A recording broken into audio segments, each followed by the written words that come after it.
This is The Big Breakdown, a long look back at some of the biggest stories we're covering for you at the Hidden Killers podcast and True Crime Today. This is Hidden Killers with Tony Brueski. Here now, Tony Brueski. Imagine sitting across from a friend at a quiet small-town bar. It's something a lot of us do or have done at some point in our lives. The local watering hole, the local cheers, the local, hey, let's sit down and talk and be humans and de-stress over a beverage type setting.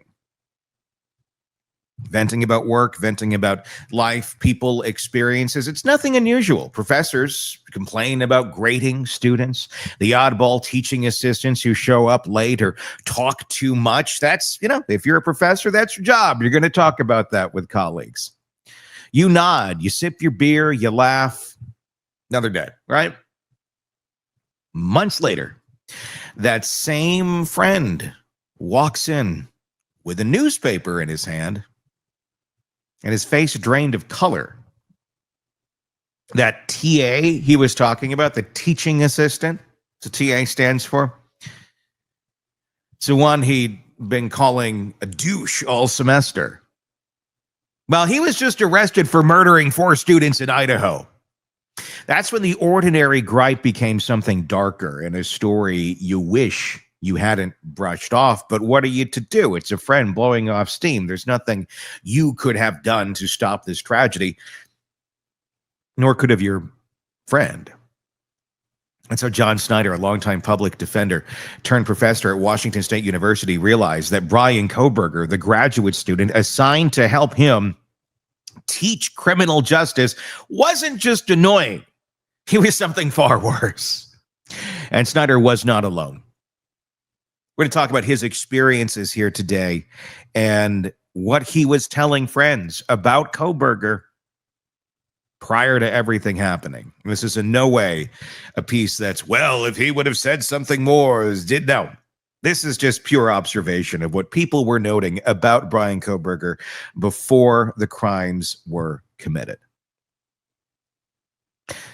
As documents and interviews continue to emerge, a clearer picture is forming of what it was like to work with Kohberger as a teaching assistant.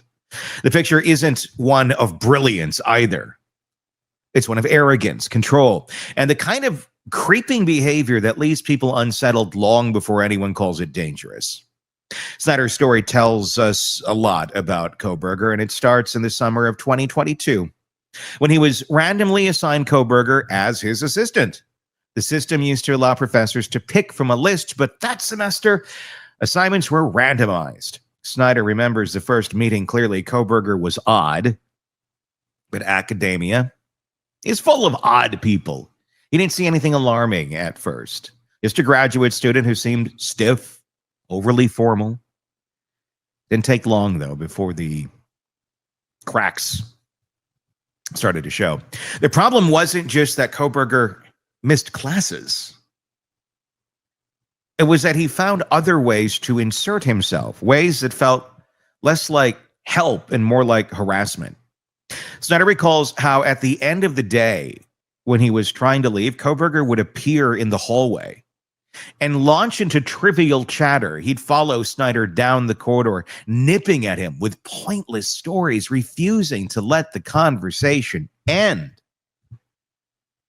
Snyder started calling it the terrier routine. It wasn't just irritating, it felt like a dominance game, something far beyond just that person that doesn't know when to stop talking.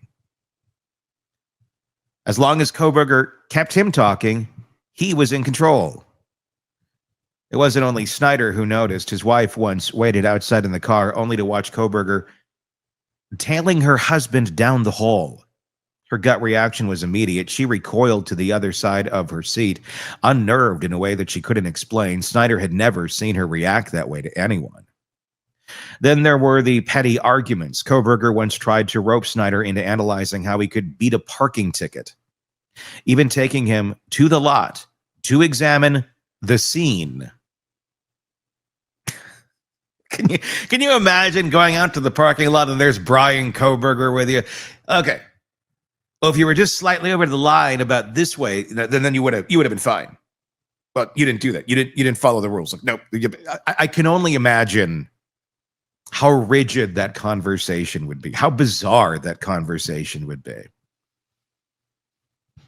Snyder, who had spent decades as a defense attorney, tried to explain that people who think they know the law better than the courts always lose. Kohberger, he's not a law student, never was. He was the one taking the law, the person who knew it, who was a defense attorney, who, for a good chunk of life, knew full well how you're going to beat or at least put your best foot forward in a parking ticket to get the least amount of points taken off your license. He would know. Bryan Kohberger, probably not, considering his multiple visible run-ins with the law. He doesn't seem to know a whole lot about any of these subjects, but he likes to convey to the world that he does. He likes to project. He likes to make you think. And if you think what's behind that curtain is knowledge, is information, is experience, well, then he has you fooled.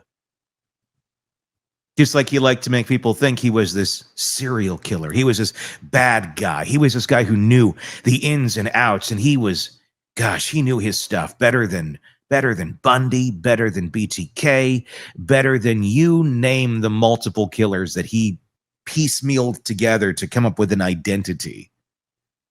And thought he knew better. Yeah. Kohberger brushed it off, confident he was smarter than the system. It was the same inflated ego students and faculty later described in complaints. He belittled female classmates, made misogynistic comments, and questioned disabled students about whether they would even have children. You deaf? You think you should have kids? Are those birthing hips over there? I wish I was making those stories up. I wish the word birthing hips was something that is not now forever implanted in my mind as a text message that Kohberger sent to a woman he went on a Tinder date with. It sounds insane because it is, but it's real. Within weeks, Snyder realized this wasn't going to be a normal semester with his new TA. It was going to be an exhausting one. Other professors and students were dealing with the same pattern. By late fall, the department had logged at least 13 formal complaints against Kohberger. He was accused of showing up late to classes run by female professors, so often that students kept a tally. He told one woman that she was broken because she was divorced. Broken.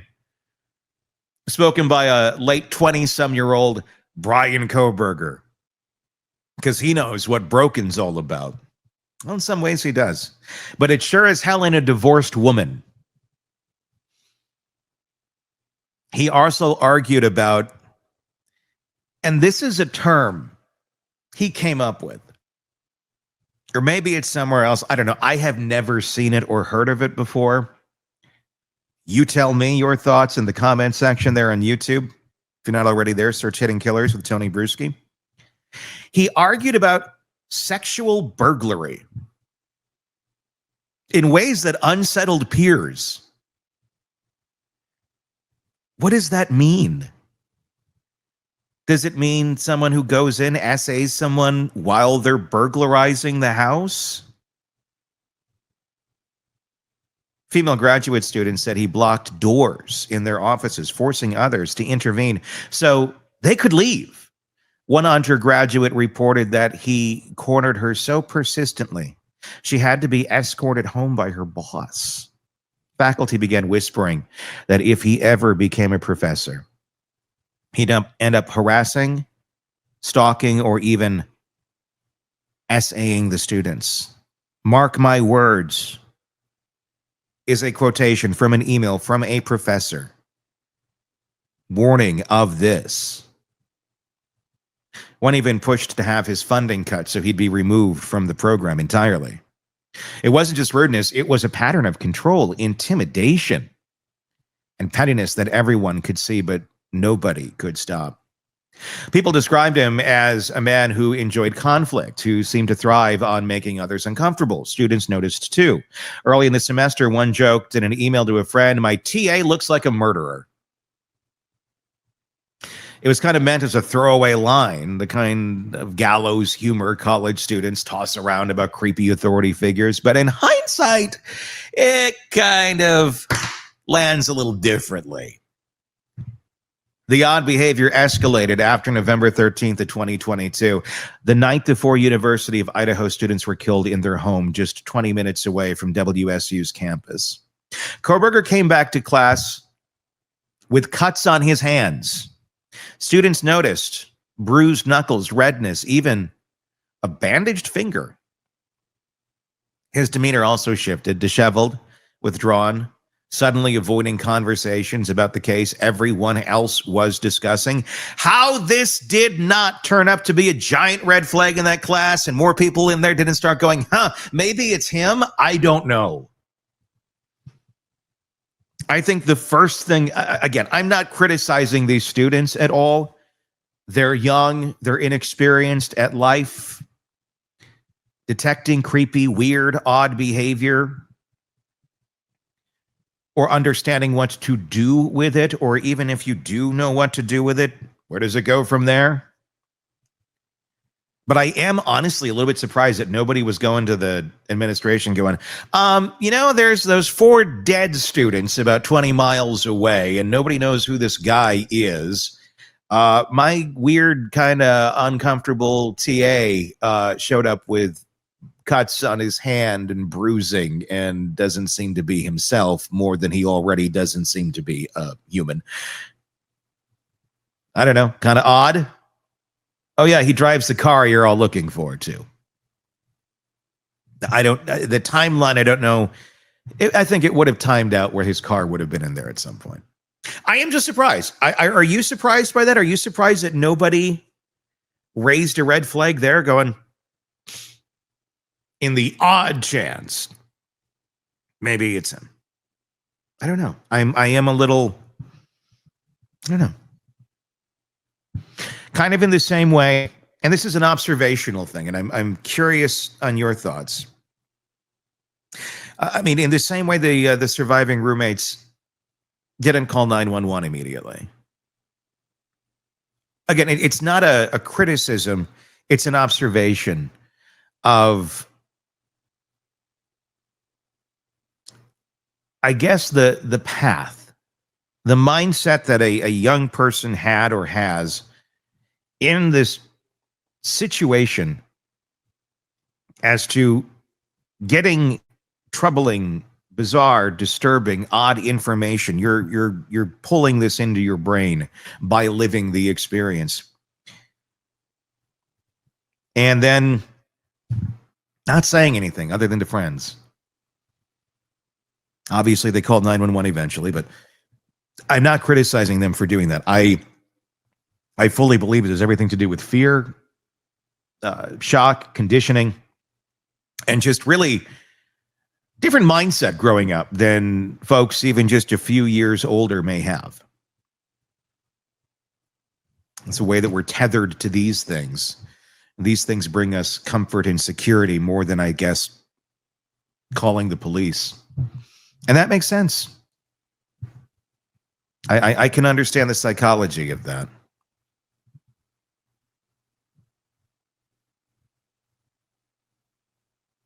But it is bizarre, I guess, by perspective. He apparently stopped bringing his phone to class. A classmate reported him to police after noticing his bloody knuckles and thinking he'd been hitting something. Well, weird. Snyder, he still just seemed irritating. Or to Snyder, it seemed irritating. A wimp more than a threat. That could be another part of this. He does come across kind of as a weird, wimpy, overly pretentious character. May not be one that you saw and thought, oh, he's capable of that. I mean, it's a crazy thought to begin with, to run that through your mind, to actively consider that this person that you're working with on a daily basis for all these months, or that is teaching you that, yes, he's odd, he's weird, he's chauvinistic, but to cross the line of being a quadruple homicide serial killer, that's a bridge. And I can see why it might be a bridge too far for many. Just on the sole reason alone, that's a lot to handle. That's a lot for one's brain to take in and say, okay, we'll check that box. That makes sense. Kind of comes back to self-preservation a bit as well. In retrospect, the details of this do align with the reports pouring out of the unsealed interviews. Classmates describing intimidation, professors recounting red flags, students recalling hands that looked injured. Taken together, the picture is haunting. December 30th of 2022, Snyder sat in his nearly empty building when the custodian mentioned police had sealed off the basement. They walked to a picture board of faculty and graduate students speculating whose office was being searched. When the custodian pointed to Kohberger's photo, Snyder felt it click. A few minutes later, his phone rang. First, his brother-in-law called, then his son, and the Moscow police themselves. His own TA, the one who wasted his time with nonsense, was in custody for 4 murders. Happy New Year! That was how he spent December 30th. The realization rippled through the department. Other faculty replayed their own encounters, as anyone would. Students came by Snyder's office to check on him. The chair reassigned him a new assistant, one who would make his job easier instead of harder. Can you imagine that? Well, it's hard to follow Bryan Kohberger, but I'll give it a good old college try. But the damage was already done. Snyder's sense of safety and his sense of purpose, they've been rattled, as it would be for anybody. He dedicated his career to promoting justice, to teaching students how to treat others with fairness and decency. Now he found himself wondering what it meant to work alongside someone who studied criminology not to protect people, but to hurt them. He later learned that police had found a list of women's names in Kohberger's possession, including someone Snyder knew from the department. The purpose of that list is still unclear, but to Snyder, it confirmed what he'd felt all semester. This wasn't just an irritating grad student. This was someone who had used his role to push boundaries, to exert control, to probe for weakness. The broader context only deepens that impression.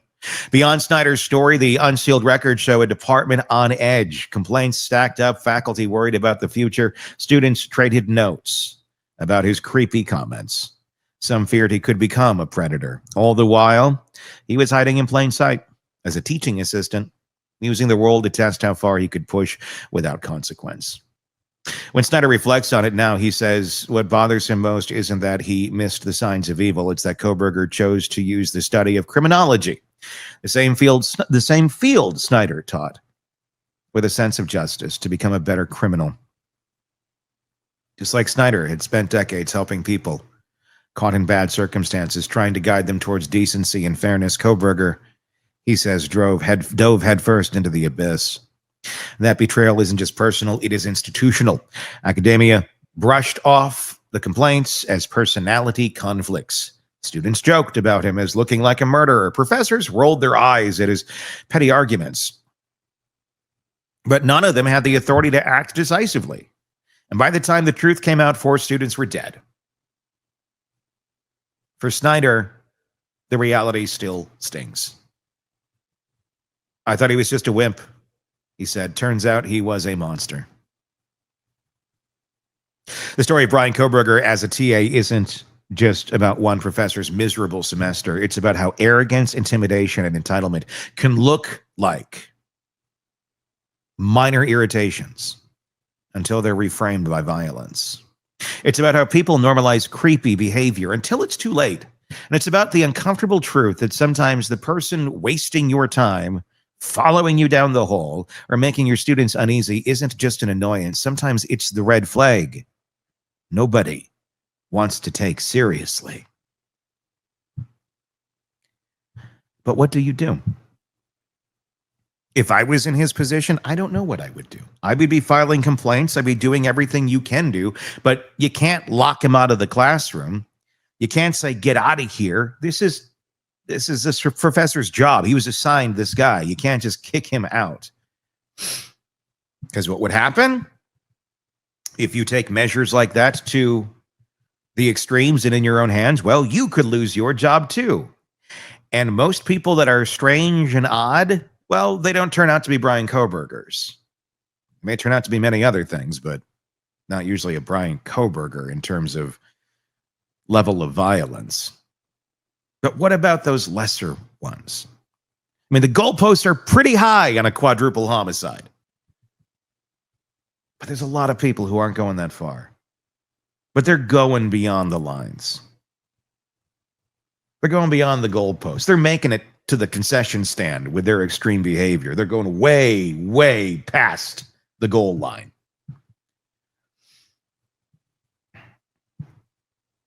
And those are the people we need to be more aware of, because they start somewhere. Kohberger started somewhere. He started with petty, smaller things. He didn't go so far right out of the gate. We've learned that. But when he did go out of the gate, he went 0 to 1,000 pretty fast. But what do you do when you see something and you say something and nothing can be done because that person hasn't technically done anything yet that we're all aware of? What's going on in that digital history? What's going on there? Sometimes, if we could just take a look, it'd answer a lot of questions. Although Kohberger dumped his history pretty quick, and you can damn well bet, as technology evolves and as people get more and more comfortable with it, I know it sounds weird to say that we're not comfortable with it, but there's still plenty of idiots out there who don't know how to erase a browsing history. Kohberger knew how to do that. He knew how to erase the browsing history and then erase the data of the browsing history and any trace of the browsing history, so it was just gone. It wasn't just a, let's delete this. It was, let's wipe this sucker clean. And he did it pretty good for a while until he was caught. And those last few erasure moments didn't happen yet. And we got to see a little chunk of what was going on in that mind of his. Picture Bryan Kohberger's parents' house in Pennsylvania on the night of December 29th of 2022. Outside, snow on the ground muffles the sound of passing cars, the small town stillness broken only by the occasional gust of wind rattling through bare branches. Inside, the lights glow against the quiet, but there's no real calm in the air. A man who once styled himself as a scholar of criminal minds is pacing, flicking through his phone, his brain racing faster than his body can keep up. The screen's blue light reflects off his face, and if you could see the search terms he was typing into that tiny box, you'd understand just how much fear had taken root. Wiretap. Psychopaths paranoid. These are the search terms of Bryan Kohberger as police were slowly closing in on him. He isn't reading academic articles anymore. He's trying to figure out if they're listening, if someone can hear him breathe. By that point, the news has been out for weeks. Police want information about a white Hyundai Elantra. He owns one. He knows they're looking. Earlier in the day, he scrolled through the Moscow Police Department's own website, checking for updates like someone checking the weather before a storm. And then the spiral picks up speed. He clicks into a news story about the car search, scrolls fast, double taps the black button, then minutes later, he's on the website of an auto detailer. As if a bottle of soap and a vacuum would wash away forensic science. Minutes after that, he's shopping for a new car online. eyes darting from model to model as if switching vehicles would untangle the web already wrapped around him. His beady little hands, the same hands his classmates had noticed weeks earlier with the bruised knuckles and fresh cuts, are now jittering on the screen, scrolling, searching, refreshing. The house itself feels like it's holding its breath. Upstairs, his parents are asleep, unaware that their son is unraveling under their roof. Downstairs, he's cycling through paranoia in real time. Every keystroke, a confession of fear. He doesn't know that outside, surveillance teams are already in place. They've tracked him across the country, watched him take the long road home, collected trash from the family's garbage bins to confirm his DNA matches. He's Googling wiretaps, but the truth is they don't need to bug his phone. They already have him. This is the image that sticks. The duality of that night. On one screen, a man desperately trying to hold control, convincing himself he's still a step ahead, scrambling for solutions that don't exist. On the other, investigators quietly tightening the circle, checking watches, waiting for the order to move in. And by 1:30 a.m., when officers stormed the house and dragged him out in cuffs, his search history was still fresh. The paranoia is still humming like static in the background, and that's where the shadows of Papa Roger account lingers. Because paranoia doesn't stay silent. It spills out into online posts, into combative arguments, in oddly specific details that shouldn't be public. Maybe law enforcement is right. Maybe it wasn't him typing under that name. But when you consider the timeline, the fixation on the sheath, the arrogant arguing that we are now learning about, the final silence just as he was arrested, the similarities feel too sharp to dismiss. And there's a lot of arguments out there. Well, he was posting after that. Prove it. There's a lot of fake names that popped up. There was a lot of fake personas that popped up in the aftermath of him being arrested, and the Papa Roger persona was already under scrutiny. It wouldn't be hard or crazy to think that other fake Papa Rogers popped up, because they did. I saw them myself. Well, they said it wasn't him. Yes, and part of the reasoning they said was the IPs didn't make sense. Well, it's called a VPN, kids. In his parents' house that night, Bryan Kohberger couldn't stop betraying himself. The searches told the story. The fear told the story. And for some, those cryptic posts did too. The man who would eventually be charged with the murders of 4 University of Idaho students had been presenting himself as a criminology PhD student at Washington State University. In class, he was combative and condescending. The type of person who couldn't let criticism slide.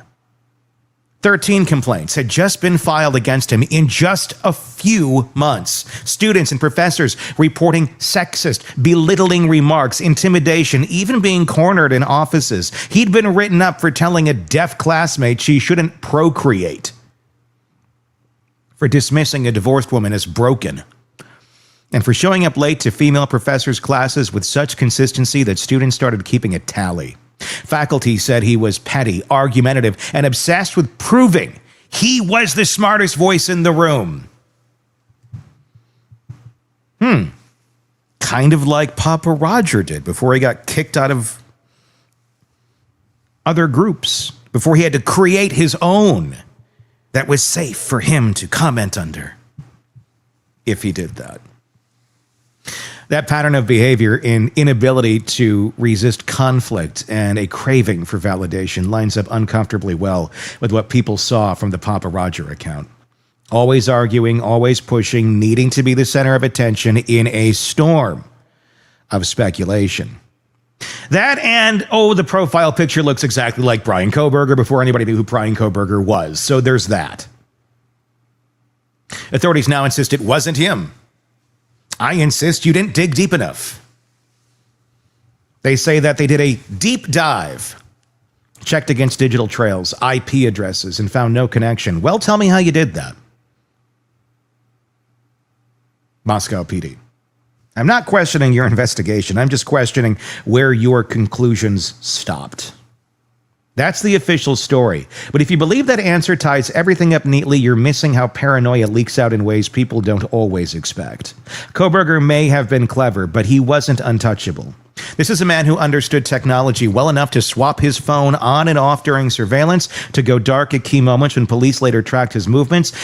Are we really supposed to think that he couldn't have masked his IP with a VPN while posting online? That's going to be the answer to the story. Well, IP didn't match. That means nothing. Technical barriers were not his downfall. It might be the downfall of Moscow PD.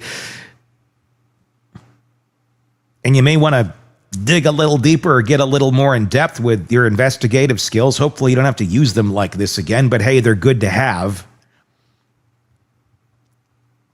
And the sheath, this is where the details and the denials really lose a lot of weight. It's not logical to guess that a killer not only used a fixed blade, but also left the sheath behind at the scene when nobody knew about it.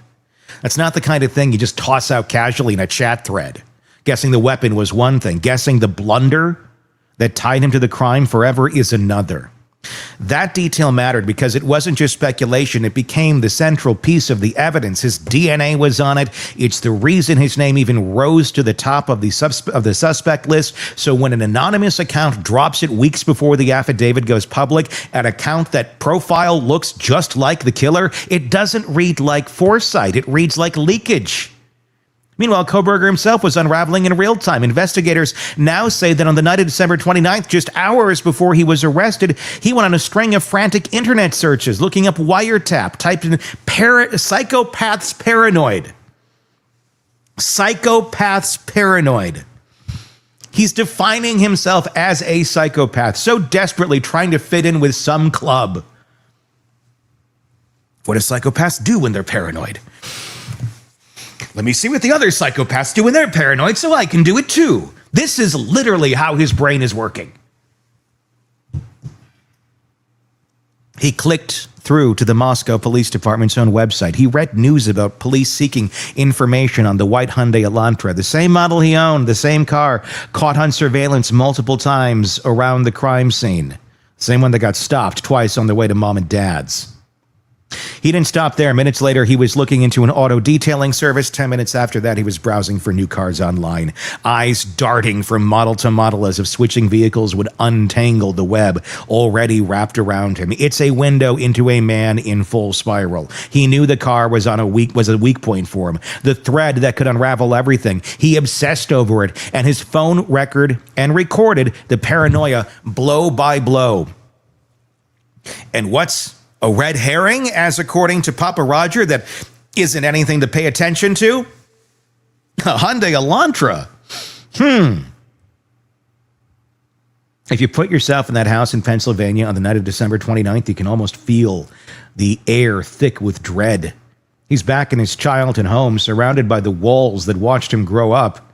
But instead of safety, he's staring at a glowing screen, refreshing police updates, realizing every detail points straight to him.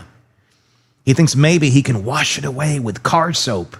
Maybe he can buy something new and disappear into traffic, but it's too late.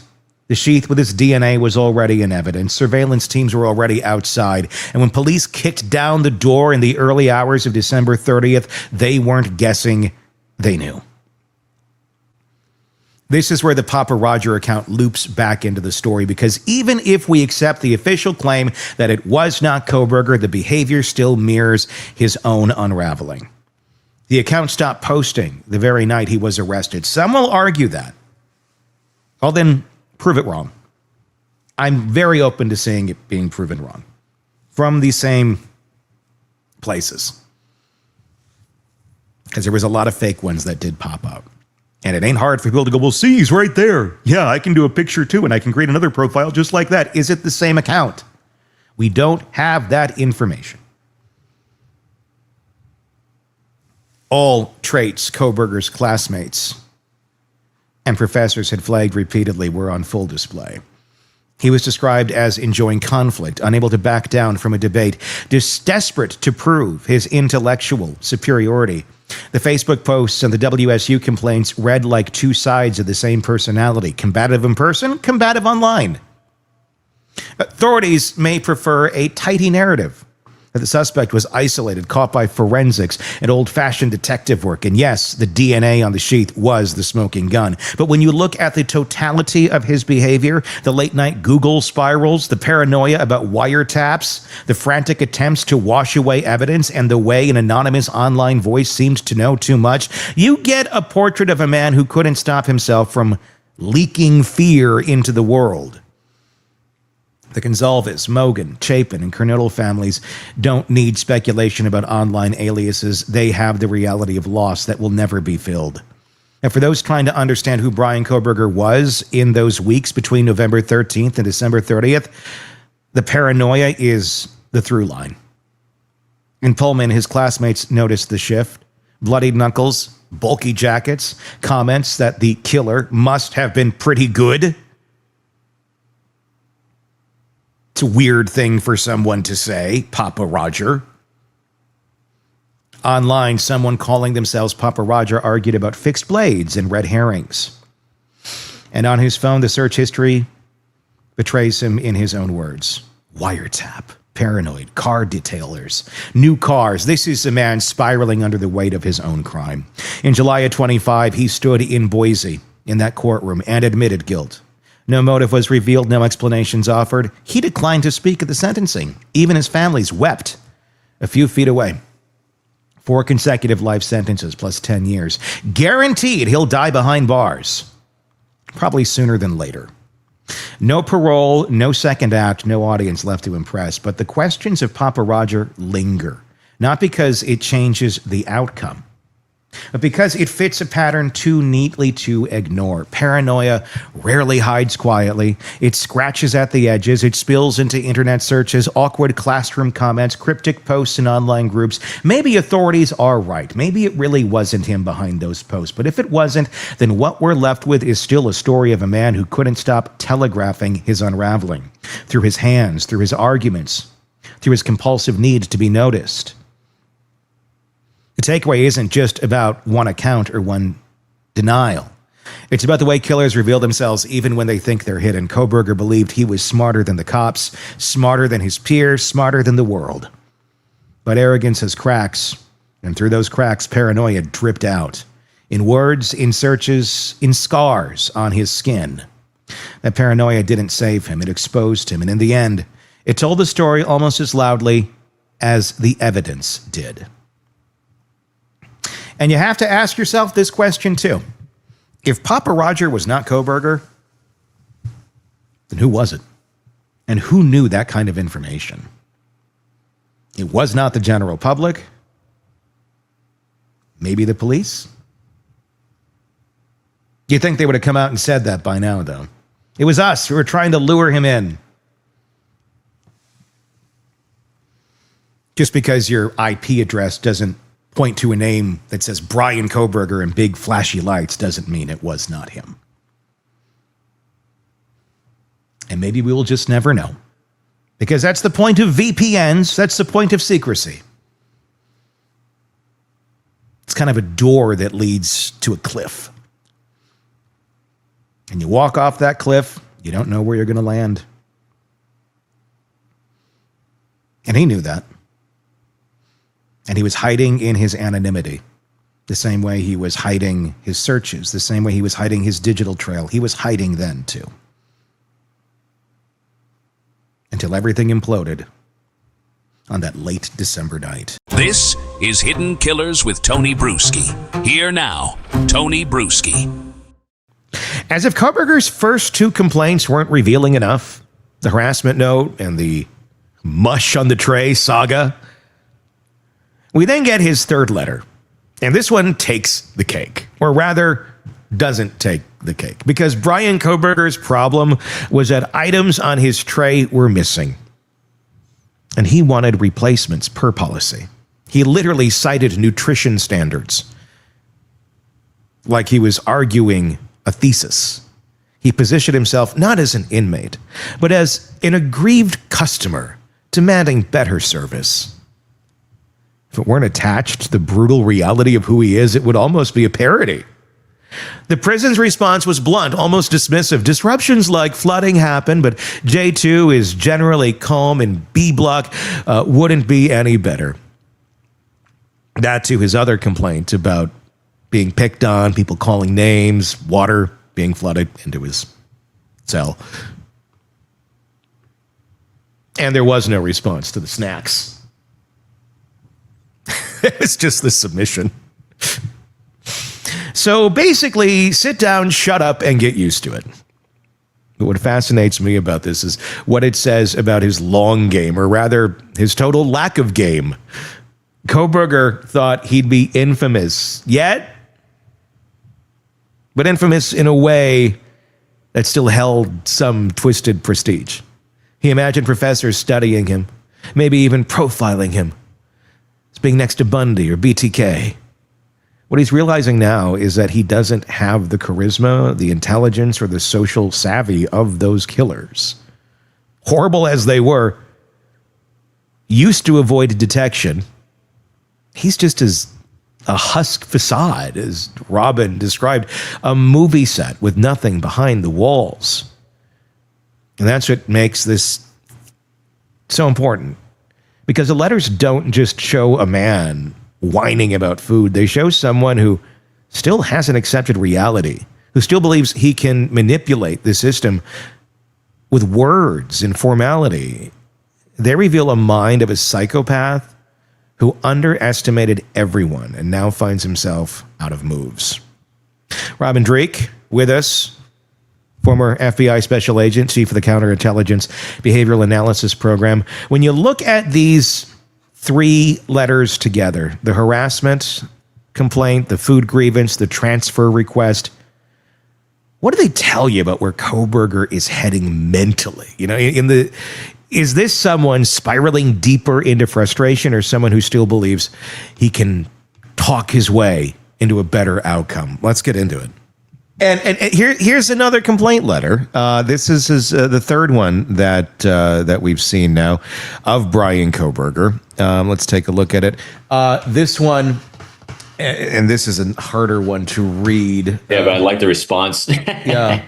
As I continue the SPI phase, I love the terminology phase. Like it's just a step on your journey, Bryan. Mm-hmm. I wish to discuss if I may be transferred to another ad seg, so another setting in the jail, in the B block.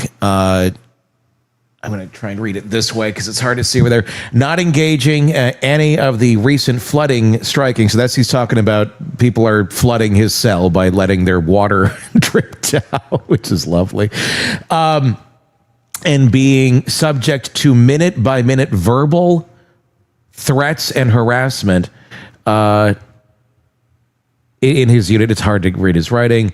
So basically, he's asking if he could be moved to another block. Right. And immediately, I wish to speak with you soon, is how he ends it.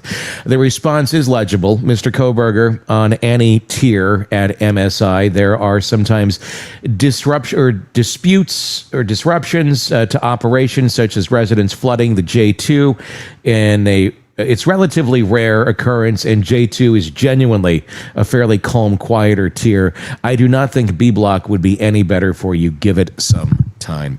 How do you think he's reacting to all of this and this reality? Well, he's trying to escape. Yeah. And he can't. He thinks the grass is going to be greener someplace else. Nope. No. He hasn't accepted the now. Yeah. And he's being destroyed. And it's not going to get better. He's going to be until he accepts that.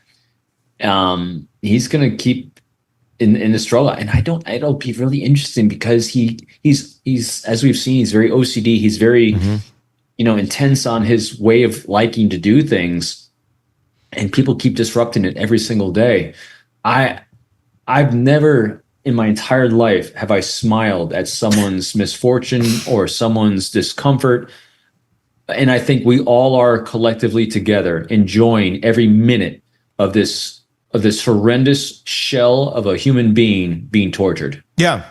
And I feel so horrendous as a human being on this planet thinking that, but this is the only time in my entire life, and hopefully it will be the only one ever, because he so deserves everything he's getting right now. I'm so glad for it. It really is. I mean, I feel the same way. I'm like, this is insane that like I feel like joyful when I see these and I'm laughing, but it's like, well, he deserves it. I mean, the lack of humility, the lack of anything in this monster. It's like, well, sometimes that's the only way you can respond to monsters is by being a monster. 100% predictable. Yeah, you knew this was going to happen because of that arc of who he is. Yeah, and you hit it really well for everyone listening and watching us. I have, again, not a licensed clinician, and he hasn't been diagnosed with this, but if anyone's ever looking and wondering what a pure psychopath looks like, as we keep saying how empty he is, this is it. Yeah. This is the most extreme I've ever seen, because if you want to study him, don't study him. Study everyone he's studying, and then you'll understand him better. Yeah. Seriously, because that's the only thing you can do, because he is nothing without anyone else. Yeah, I mean, and it's stunning just how monstrous this man can be. There was some warning signs, but at the end of the day, I don't fault anybody in any of their positions. What are you going to do? You can't do anything. I mean, there was the one professor who was writing to other professors saying, mark my words, literally, mark my words. If we give this guy a doctoral, if we give this guy what he wants, he will end up being an essayer, and he will be. And look what happened. Obviously, that didn't quite happen. It got even worse. He murdered people, probably with the intent to do that. But what do you do? What do you do in a world where people like this exist? I mean, I've been in meetings with people. I've had people, I've had employees, I've had all different stuff where you look back and go, yeah, that person's probably going to do this, at some point in time. But without them doing anything, you can't do anything about it. You can't turn them in. We just wait. We just wait for them to strike, no matter how dark and disturbing it is, or how dark and disturbing their actions are. If they're not crossing the line to illegal activity, there's nothing you can do. Yeah, unfortunately, you're so right. I had a few situations where we had a company or individuals report on someone else having very similar behavior to this, and they came to us saying, "Hey, you need to do something, FBI." And I'm like, "Dude, tell me the law he broke." Yeah. Well, he didn't break a law, but here's all the red signs. They said, all I can do is this: fire him. Yeah. And don't hire him. Yeah. I don't care what it is. And then all you can do is let the family know, here's what we're seeing. You got a problem and you better fix it, or get them counseling, get them something else, because legally there's zero you can do. Yeah. Well, and legally all you can do is try to isolate them away from other people by not allowing in companies, not it's not a shame on, because, I get it, universities, but he should never been allowed in that PhD program.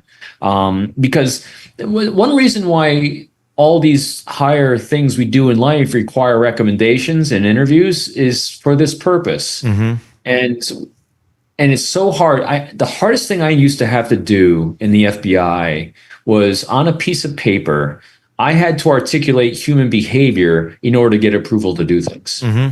I got very adept at being able to state, hey, here's what I was able to achieve from going from point A to point B on someone's life arc of development, because during this discussion, we were able to discuss X, Y, and Z. This was part of my objective, to get this kind of deeper conversation going, to get access to X, Y, and Z. And so I could articulate the developmental process of the emotional connection we were trying to make to move down a path of recruiting. Sure.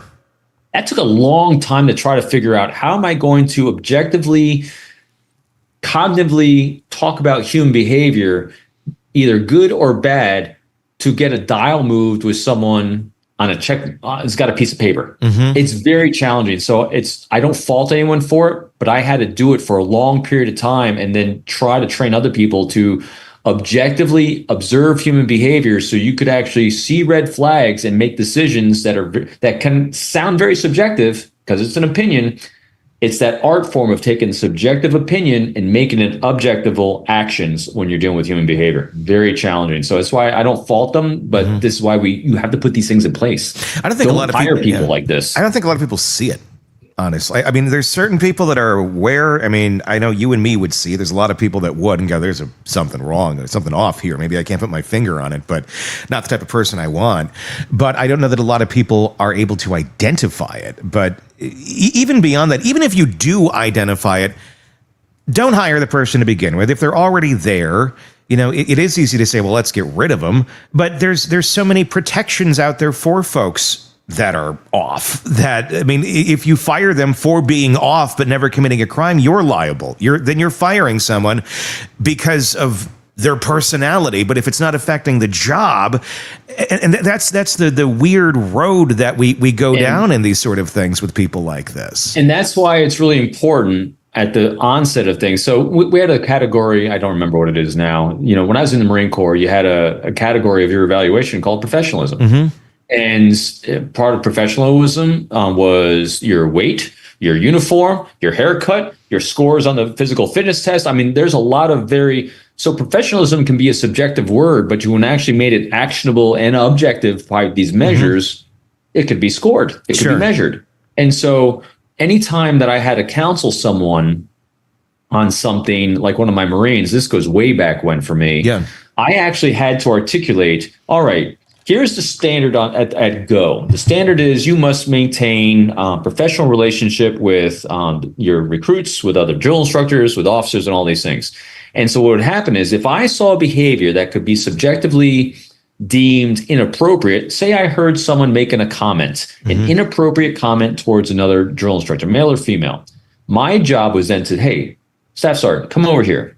Here's what I observed, and I write down this. This is an unacceptable behavior of that comment that I observed you making firsthand, not hearsay, and I'm deeming this unprofessional. I'm writing it down on this piece of paper. I need you to sign this as well, and you acknowledge that this is unacceptable behavior for professionalism when regarding other Marines. Now, here's what we're going to do. I have identified this. You now know the behavior to avoid. If I don't see this behavior again in the next 4 weeks, I'm going to hand you this paper back, and it's all yours. No harm, no foul. Now, if I do see a behavior that mirrors or is exactly like that, where it's going to be a different conversation. Now we're going to talk about moving you out and moving you on. So this is how leadership has to take the energy and bandwidth to articulate behaviors that are red flags, address them according to a standard that's been set at the very beginning, and not be afraid. And it's not confrontational conversations. It's a conversation about their behavior and how their behavior is incongruent with the standard that we set. And if you don't do that early on, you get into problems like this. Yeah. Seems like we used to have a lot more of that going on where the standards. It takes courage. Yeah. It takes courage. It takes having standards. And I don't know if it's just lack of standards or what it is, or lack of reps in people facing icky situations that make them uncomfortable. Where the leadership, look, if you're in leadership, you're going to be in uncomfortable situations. That's why you're the leader. It's part of the job. But I feel so many times we see leaders that, you want to lead by example. You don't necessarily need to lead by fear, but sometimes if you have someone out there that's this out there that you're literally saying, I think he's going to SA somebody, I would think there's some actionable options that might be on the table for you. It looks like obviously they did explore it. They did get rid of him. So things did take place. Things did go down. But he was able to go down a path for quite a while. I mean, everybody could see it. His parents, could see he was off. His friends saw it. I mean, this guy he was a little tornado that went through life and was able to go as far as he did. And I don't know, it feels like there's so many folks out there like this that just seem like they're one step away from being a Kohberger. Thankfully, we don't see it that frequently, but I feel like we live in a world where there's so much protection on not offending someone for their behavior, for their choices, that it's just kind of a free-for-all in so many ways. And people don't necessarily end up killing, others, but they make life a living hell for others who are just trying to do their jobs and get through life. And we don't do a whole lot to kick them to the curb and go, just go figure something else out that's more in your wheelhouse, because this is not. Yeah, and I think the challenge that people will have with this, because again, I'm going to give the people around him a lot of credit for being very kind people. Yeah. They were very kind to him. And because the reason why this is a challenge is because people think these are challenging conversations, or I'm going to be an ass, or I'm going to have to be the hammer. No. All you're doing is making observations on their behavior. Yeah. And all you're doing is this is how we have behavior conversations. Because if you're given an opinion, here's the difference, Tony. Kohberger, I think what you said is inappropriate. That's an opinion. We can argue back and forth, as opposed to Kohberger.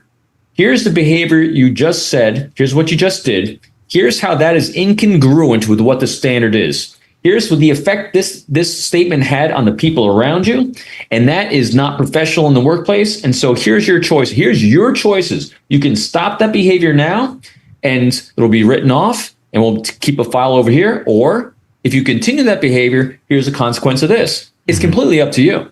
Yeah. This is not my opinion. This is your behavior and the cause and effect of what you're doing according to this standard that's been set down by the university. Yeah. You're eliminating the other human aspect that they can argue with and say, there's no argue. That's your opinion. Like, it's not my opinion. This is how this is deviating. Yes. And it's black and white. This is how. Yeah. And I apologize, because that's how I had to learn how to have behavior conversations where it wasn't an opinion, it's an observation. And when observations are observed by multiple people and they have an effect on those individuals, well, that becomes a trend. That becomes an arc of your behavior and the impact on others. And so now it just comes down to that is incongruent with what we expect in this workplace. You can make a choice about what you want to do about it. And I'm here to tell you the cause and effect of your choices. And that's the paradox of Bryan Kohberger in prison. For all his formal writing, for all his attempts to couch his complaints in the language of rules and regulations, the system isn't listening. It's logging, stamping, and moving on. Meanwhile, the inmates are reading him like a book and tormenting him for sport. Good job, guys. Robin's breakdown reminds us that Kohberger isn't the brilliant mastermind some wanted to paint him as. He's a profoundly empty figure. His entire persona is a collage of traits borrowed from others, cobbled together from textbooks, documentaries, and case studies. But the substance, the inner life, the ability to adapt and survive, it isn't there. He's hollow. And prison is exposing that hollowness in ways that no courtroom ever could. What's most unsettling is how many people saw pieces of this long before he ever killed. Professors warned about his instability. Students picked up on his arrogance and lack of social awareness. Friends, family, everyone had glimpses of the tornado forming, but without an actual crime to act on, those red flags never translated into an intervention. And so here we are, dissecting his complaints about cafeteria trays. All 4 young people are still gone forever. Maybe that's why there's a strange satisfaction in watching him flail. It doesn't erase the grief, and it doesn't bring justice in the truest sense. But it does strip away the myth of his intelligence, the illusion of his superiority,